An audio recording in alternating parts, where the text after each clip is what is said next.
I'm painting a beautiful sunset today. I'm gonna walk you through all the steps to get this result. If you've never painted before, this video is for you. I'm gonna talk about the materials super quickly and tell you all my best tips to get a beautiful sunset sky.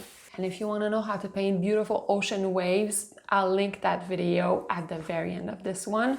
Let's paint.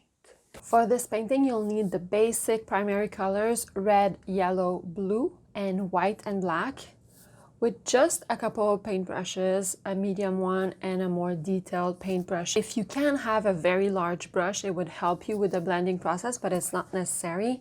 I'm using masking tape, a mister, very, very handy, and I'll be painting on a canvas board today. You can also use thick paper like canvas paper or Bristol paper. I like to keep a sponge and rags for blotting excess water.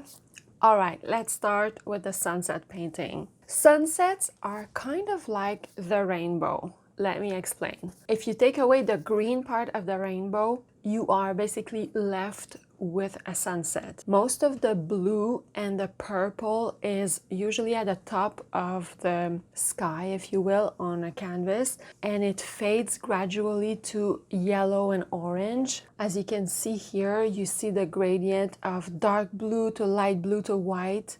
Then there's some yellow where the sun is. At the horizon is usually where there's the most saturated band of color, and it's very often orange. But there's also some skies that have pink in it, and there's exceptions. Sometimes when there's a lot of clouds, the clouds will reflect pinks and orange and yellows. You can also use only yellow and orange. Any number of colors of the rainbow except for green will work. So keeping that idea of the rainbow in mind to create a sunset sky is very useful, especially if you want to be creative, if you don't have a reference photo, for example, or if you just want to enhance a landscape. When it comes to paint, there's two types. There's the soft body paint and there's the heavy body paint. Both will work. The heavy body is a lot thicker, as you might have guessed, so you'll have to dilute it a lot more so that it glides better on the paper. I like that soft body paints are the ideal consistency usually.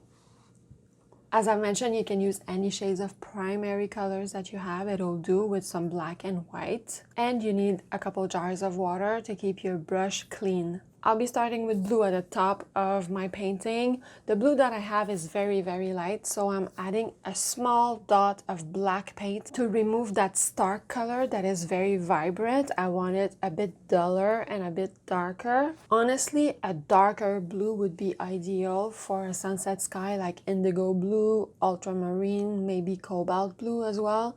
This is a very, very pale blue. If you do try to add black, I recommend adding the smallest amount. The more black you add to a color, the more grayish it'll become. But if it turns out a little too gray, you can always bump up the saturation later. I always use a lot of white, so I try to buy the biggest jar of white paint that I can find. That's what I would recommend as a beginner. And I use white also to blend colors into each other. Now I'm creating that white band in the sky to have the blue fade into white and then start my other colors a little bit lower.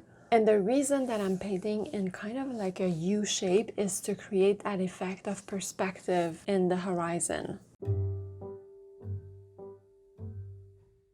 I like using masking tape to create a straight horizon line, and now is where the sunset colors come into play. I'm going to put all the colors. You don't have to do this. Like I said before, you could decide to use only pinks and purples, or you can go orange, yellow, or red and orange, whatever you decide, but I'll be putting all the colors of the rainbow except for green in the sky, just so that you can see what can be done and how they could be used. When mixing pale colors, it's always better to put a lot of white and the smallest dot of color. Like for instance, this red, I put a little bit of red into a bigger amount of white, and this will prevent wasting paint, because if you do it the other way around, putting some white into some red, it's gonna take a lot of white to get to that pale shade.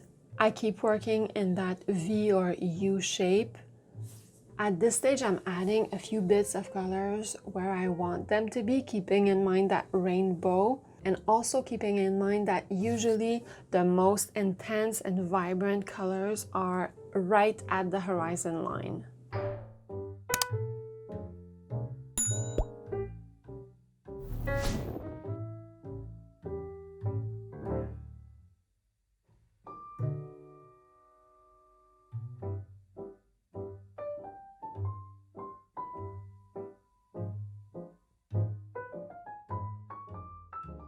As I've said before, a large brush is very useful in blending a sky or even blending water. By gliding a larger area, you have that blending effect where all the colors melt into each other. It can be done with a smaller brush, it's just a lot easier with a large one. And a key to keep the colors nice and prevent them from being too muddy is to wash your brush often.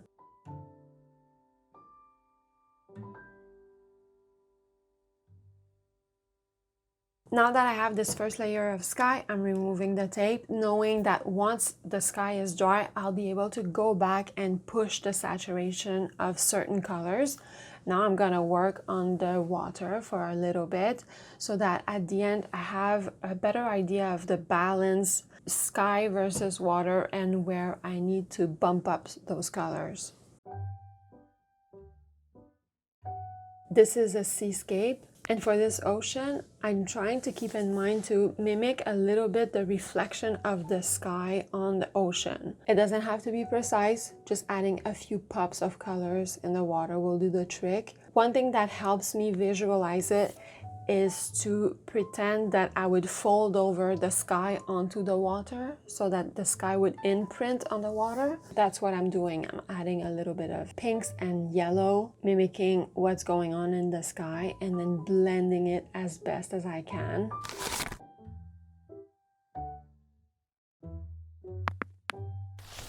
Again, I'm gonna let this first layer of the water dry so that I can come back to it and add more colors, more pops and contrast. At the horizon, for a little bit of interest and a big pop, I create a mountain line with a dark color. It could be a dark blue, it could be a black, whatever dark color you want.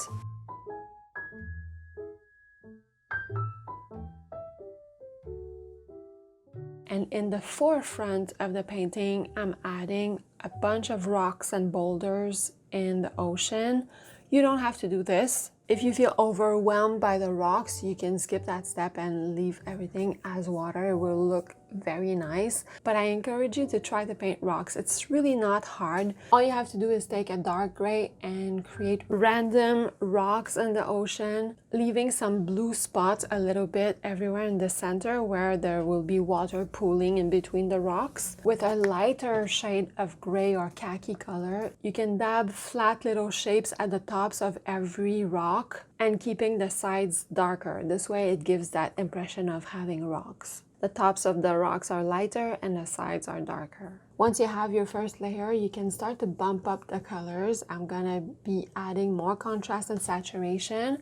And on the right side of the ocean, I'll be adding a little bit of movement, like a little bit of waves. I'm not trying to get anything super precise or realistic, just give the impression of movement with color and texture. Here I tried using a palette knife to give that impression, but you don't have to. You can use a brush and you can put as little or as much detail as you want. You could stop at this point, for instance, and it would look nice, but I decided to go further and add more contrast.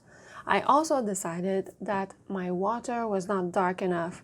Like I mentioned at the beginning, the blue that I used was a very, very light blue. So I decided to add a darker blue. And kind of like in the sky and the rainbow, the ocean starts from dark blue to the left, moving to purple in the center, and then going on the right to the pinks and the yellow.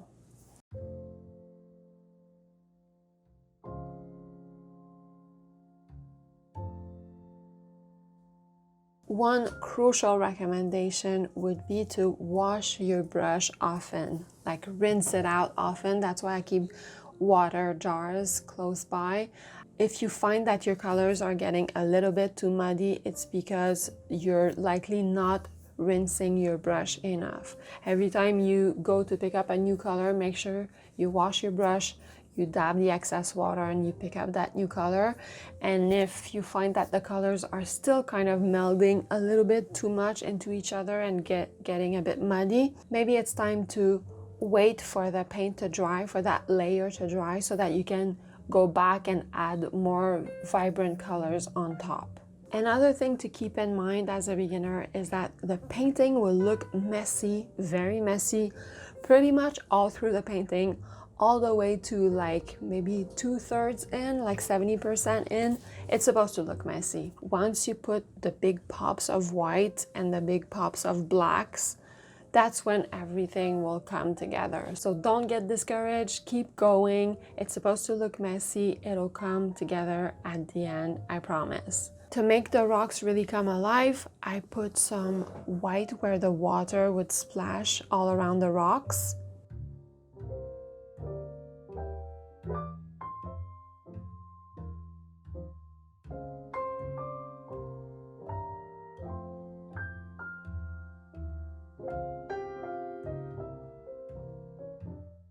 I also dab lighter shades at the very tops where the light would be reflected on the tops of the rocks. So I add light purples, maybe a little bit of peach colors. And on the sides of the boulders, I bump up the black. So I drag some blacks down on the planes of the boulders where the light wouldn't reach. And the contrast of the black and the lighter shade with the white speckles of the water foaming gives really that effect of a bunch of rocks in the forefront.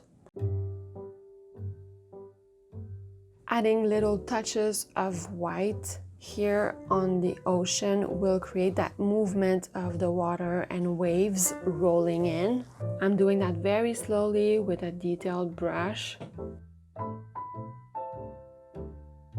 As for the horizon line where the mountain line is, I decided to add a little bit of depth in it and creating planes of maybe a city at the far horizon with dots of light a little bit everywhere. You don't have to do that. If you want to keep this painting extremely easy and very effective, you can just leave the mountain range black and not do the boulders in the foreground. And this last stage is where I will adjust my sky, bump up all the colors that I want in the sky to have that perfect sunset that I was looking for. I decided to darken the blue. I'm fading it into the blue that I already have, but at the very, very top, I'm deciding to put a darker shade of blue. Some dark purple would be very nice as well.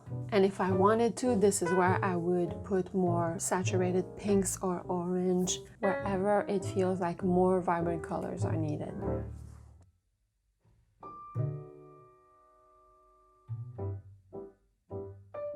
And as promised, if you want to create beautiful ocean waves, you can go watch this one, subscribe and hit the bell. I'll see you in just a few days for another one. Thanks for watching.